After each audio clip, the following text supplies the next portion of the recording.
Bonjour tout le monde, ici c'est Justin et bienvenue dans cette toute autre vidéo. Aujourd'hui, je vous amène à la découverte d'un jeune ingénieur hydraulicien qui est spécialisé dans tout ce qui est forage, irrigation, mais pas mal de choses. Il est consultant international, il consulte au niveau des ONG, il accompagne également beaucoup d'investisseurs à investir dans l'agriculture, dans l'élevage et dans le bâtiment. Il s'appelle Bakas, vous allez le découvrir dans cette vidéo. Nous allons partir tout de suite pour un entretien très pratique. Il va vous dire par exemple dans cette vidéo les coûts en fonction des forages que vous voulez faire, les coûts en fonction des irrigations que vous devez faire, parce que vous le savez que dans une partie de l'Afrique, il est très difficile de faire de l'investissement agricole ou bien quelque chose parce que la pluie en tout cas, c'est pas régulier. Rien n'est régulier, surtout par exemple au Burkina, au Mali, au Niger, au Sénégal. Dans certaines zones de l'Afrique, en tout cas, il faut travailler avec de l'eau et s'assurer que l'eau coule à tout moment. Voilà le mobile de cet entretien. Donc, je vous invite rapidement à aller me rejoindre sans plus tarder. Bakas qui va nous entretenir un peu sur tout ce qui est hydraulique en Afrique. Mais avant d'aller plus loin, je vous invite déjà à partager massivement cette vidéo parce que cette vidéo que vous allez découvrir dans cet entretien, vous allez découvrir beaucoup d'informations. Voilà pourquoi je vous invite à partager cette vidéo parce qu'en partageant cette vidéo, vous risquez d'aider quelqu'un qui est en train de chercher des jeunes, qui est en train de chercher des voies et moyens, qui est en train de chercher des méthodes pour se lancer dans l'agriculture en Afrique. Et clairement, cette vidéo va vous donner des informations très capitales. Alors, sans plus tarder, on va voir Bakas. Alors, bonjour Bakas, comment tu vas? Bonjour Justin, je vais bien. Et chez toi? Ah, ça va très bien, ça va. Ça va très bien. Alors Bakas, toi, au vu de tout ce que tu es en train de faire, j'ai tenu à ce que tu viennes quand même, à ce que cette communauté te connaisse parce qu'il y a beaucoup d'investisseurs, surtout les gens de la diaspora, il y a beaucoup de personnes qui veulent faire des business en Afrique, mais tu es dans un domaine qui peut intéresser beaucoup de personnes. Voilà pourquoi j'ai tenu à ce que tu viennes. Alors, pour commencer, est-ce que tu peux te présenter aux personnes qui vont te découvrir? D'accord, merci pour l'opportunité Justin. Ok, je me nomme Bakas Boyo Gouroum, je suis ingénieur en hydraulique, je suis expert international et je suis consultant en wash humanitaire. Ok, alors Bakas, je ne sais pas si le son est bon, il faut qu'on parle un peu plus fort. C'est bon? Donc, Bakas en fait ce qu'il fait, moi je l'ai connu comme étant un foreur, tu fores beaucoup, tu accompagnes beaucoup d'agriculteurs, d'éleveurs dans tout ce qui est wash, c'est-à-dire que de l'eau, c'est ça? Donc tout ce qui est eau, ainsi de suite, donc tu fais le forage, tu fais ainsi de suite. Alors aujourd'hui, quel est le problème? Quel est le problème que les gens rencontrent beaucoup ici au Burkina? Parce que là on est toujours au Burkina, on est au Burkina. Quel est le problème que la plupart des personnes rencontrent lorsqu'ils veulent faire par exemple de forage, veulent faire de l'agriculture? Quel est le problème et qu'est-ce que vous, dans votre domaine, vous apportez concrètement comme solution? D'accord. Prenons le cas de l'agriculture. Parce qu'on ne peut pas faire l'agriculture sans la gestion et la maîtrise de l'eau. Okay. La gestion et la maîtrise de l'eau va dans le sens d'un système économe en eau, qui consiste ici à faire de l'irrigation, que ce soit goutte à goutte, que ce soit la micro-irrigation. Alors goutte à goutte, il faut dire, c'est cette manière de mettre des trucs les comme tuyaux avec des ouvertures. Avec des ouvertures. Voilà. Et donc ça, c'est ce que vous faites? C'est ce qu'on fait. Ok. C'est une partie de ce que nous faisons dans l'agriculture. Ça, c'est dans l'agriculture? Dans l'agriculture. D'accord. Voilà. Donc, l'agriculture, avec le changement climatique, on constate que la précipitation est devenue un peu capricieuse. C'est-à-dire quoi? On ne sait pas quand est-ce que la pluie va venir. On ne sait pas quand est-ce que ça va finir. Du coup, on ne peut pas compter. Faim, on veut manger. Voilà. On ne va pas attendre tout le temps la pluie. Okay. Donc, du coup, on ne sait pas qu'est-ce qu'il faut faire. Du coup, l'économe en eau, c'est-à-dire c'est un système de l'irrigation localisée. Quand on dit l'irrigation localisée, c'est que quoi? On envoie l'eau au voisinage de la plante ou bien on envoie l'eau dans les racines. Okay. C'est-à-dire on envoie l'eau là où la plante en a réellement besoin. Très bien. Alors, c'est ce que nous faisons en termes d'irrigation. Nous faisons aussi les forages pour les particuliers qui ont un projet de construction. Nous savons ici que dans la construction, l'eau est vraiment coûteux. Donc, pour ceux qui veulent faire la construction, nous les faisons des forages. Nous installons des châteaux d'eau pour eux et nous mettons en place tout le système pour qu'ils puissent vraiment bien travailler. Hormis ça, nous accompagnons aussi ceux qui sont dans ceux qui veulent créer les usines de fabrication d'eau, que ce soit l'eau en sachet ou bien l'eau dans les bouteilles. Donc nous les accompagnons, nous faisons la mise en œuvre, nous faisons le forage, nous faisons la mise en œuvre, nous faisons la conception, nous les proposons les machines adaptées et à la nouvelle technologie qui est beaucoup plus rentable. Très bien. Grosso modo, c'est ça. Maintenant, il y a aussi les ONG que nous les accompagnons. Voilà, les ONG, c'est beaucoup plus les travaux de réhabilitation, c'est-à-dire les anciens forages qui sont gâtés. Voilà, nous aussi nous réparons ça, nous réhabilitons ça. Donc ça, c'est pour les ONG qui veulent aider les personnes déplacées internes. Nous réhabilitons les forages pour eux. Nous faisons de nouveaux forages et nous faisons aussi des châteaux pour ces ONG. Très bien. Voilà, donc en grosso modo, c'est ce que vous faites. Voilà. Alors, moi, j'ai posé une question, mais bon, on est allé rapidement, on a découvert. Mais alors, aujourd'hui, est-ce que au Burkina, parce que j'étais avec quelqu'un qui me disait que lui, il a foré 7 trous, mais il n'a pas trouvé de l'eau. C'est dû à quoi? À chaque fois qu'on fait un forage, on ne trouve pas de l'eau. On fait un forage ici, on ne trouve pas de l'eau, ainsi de suite. Le problème, c'est dû à quoi? Ok, Justin. Le problème, c'est les outils et les techniques et les méthodologies que les gens appliquent pour pouvoir chercher l'eau, qui est un peu archaïque. Pourquoi? Parce que, bon, vous voyez, il y a le coût, au fait. Il y a le coût qui fait que les gens ne veulent pas trop mettre l'argent pour pouvoir utiliser les méthodologies et les technologies adaptées de nos jours. Alors, la recherche d'eau, il faut aussi reconnaître que c'est un peu compliqué. Pourquoi? Parce que c'est pas partout on trouve l'eau. C'est pas partout on trouve l'eau. Voilà. Mais nous avons des nouvelles méthodes, des nouveaux instruments qui sont beaucoup plus adaptés. Alors en temps normal, nous on ne peut pas faire 2 forages sans avoir de l'eau. Wow. Voilà. Donc vous avez des outils performants. Nous avons des outils performants, voilà. Donc on ne peut pas faire 2 forages sans avoir de l'eau. Très bien. Voilà. Alors, il faut qu'on soit très pratique ou bien pragmatique. Aujourd'hui, quelqu'un qui veut faire un forage au Burkina, il peut s'attendre à dépenser combien pour faire un forage? Parce qu'on sait déjà que c'est pas du tout facile aujourd'hui, surtout en Afrique francophone et la partie subsaharienne. Il y a des zones où il n'y a pas d'eau, la pluviométrie, comme tu le dis, est capricieuse. Donc les gens vont de plus en plus vers les forages. Mais quelqu'un qui veut faire un forage là, au Burkina ici, il doit débourser combien comme ça?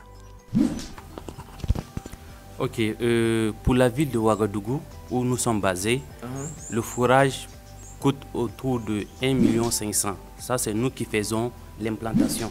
C'est-à-dire nous venons avec...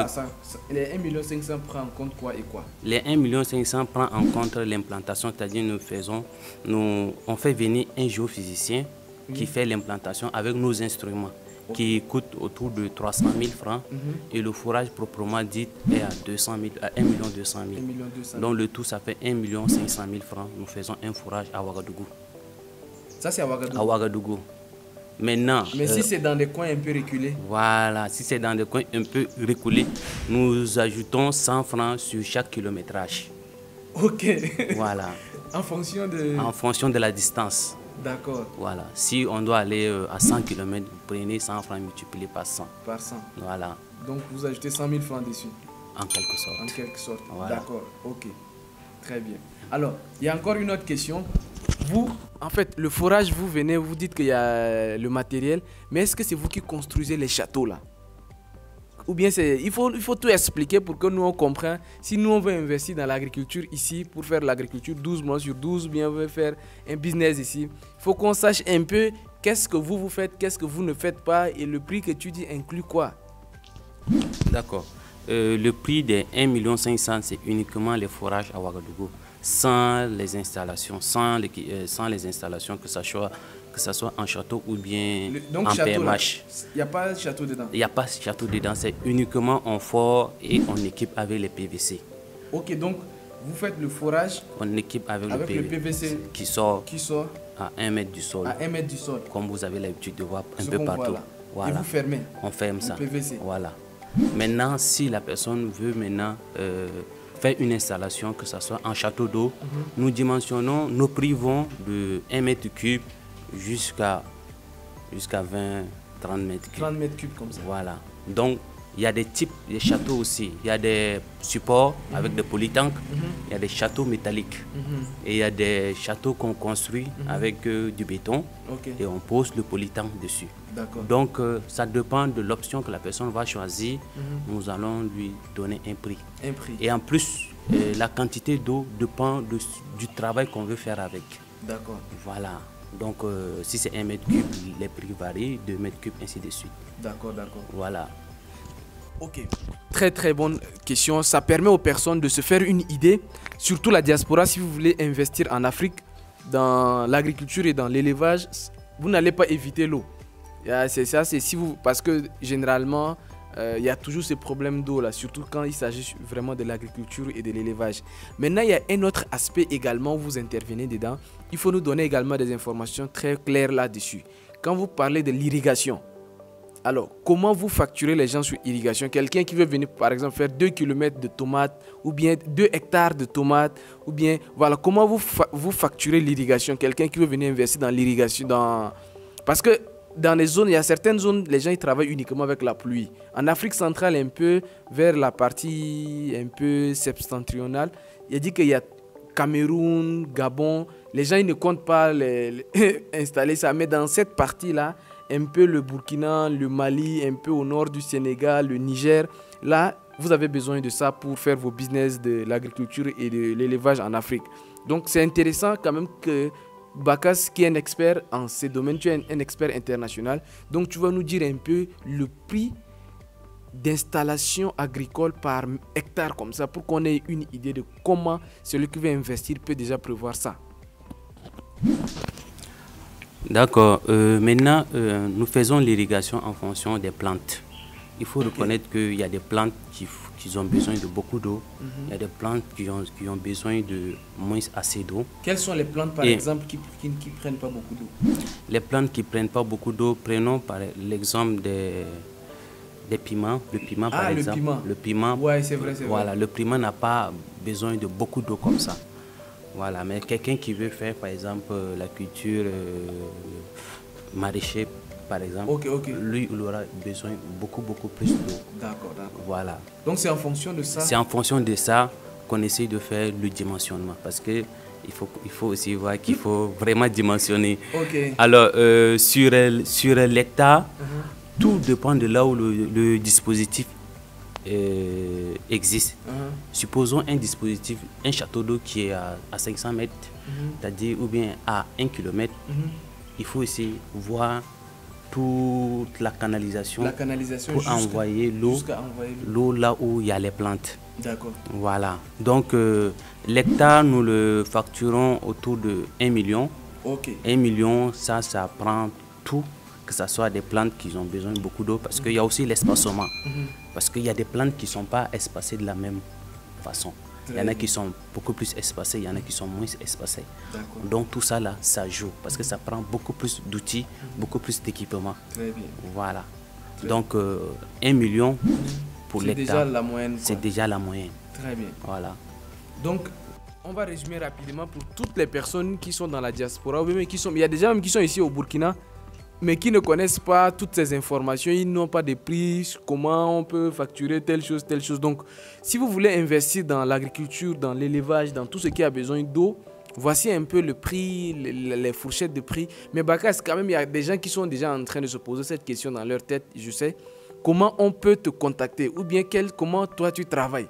Comment est-ce quelqu'un qui veut te contacter pour que tu lui fasses une proposition de prix ou bien des trucs comme ça? Parce que toi, tu interviens au Mali, tu interviens au Sénégal, tu interviens également au Niger, dans 4 pays. Donc, dans ces 4 pays, si vous voulez faire du business, surtout dans l'agriculture, bien de l'élevage, dans ces 4 pays-là, quelqu'un qui veut travailler avec toi, comment toi tu travailles? Ok. La personne, d'ailleurs, ceux qui écoutent cette vidéo ou bien regardent cette vidéo doivent remercier Justin parce que c'est une opportunité. Parce que je suis membre de Vivre et Réussir en Afrique, précisément au Burkina, où je suis basé à tout moment. Du coup, la personne peut me contacter via le canal Vivre et Réussir en Afrique pour avoir des réductions. Si vous passez par ce canal, vous avez des réductions. Merci déjà, merci beaucoup. Ok, donc la réduction va au minimum 10%.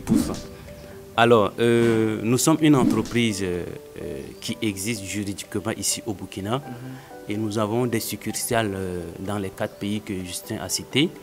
Et que, bon, il y a un numéro qui va afficher. On va mettre ton numéro. Voilà, vous mettez mon numéro.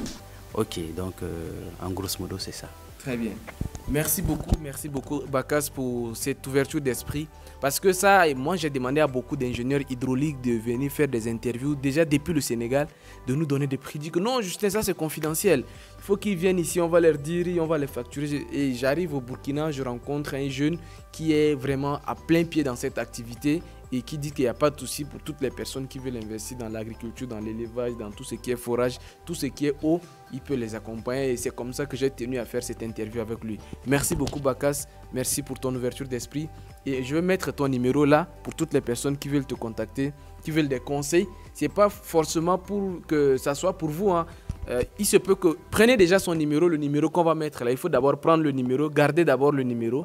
Peut-être vous avez besoin de lui tout de suite, peut-être plus tard. Peut-être que c'est vous qui avez besoin des jeunes comme ça. Ou bien c'est peut-être quelqu'un, votre entourage, votre voisin qui a besoin de ça et vous pouvez tout le temps recommander ses services. D'ici là, portez-vous bien, au revoir et à très bientôt. Ciao, ciao.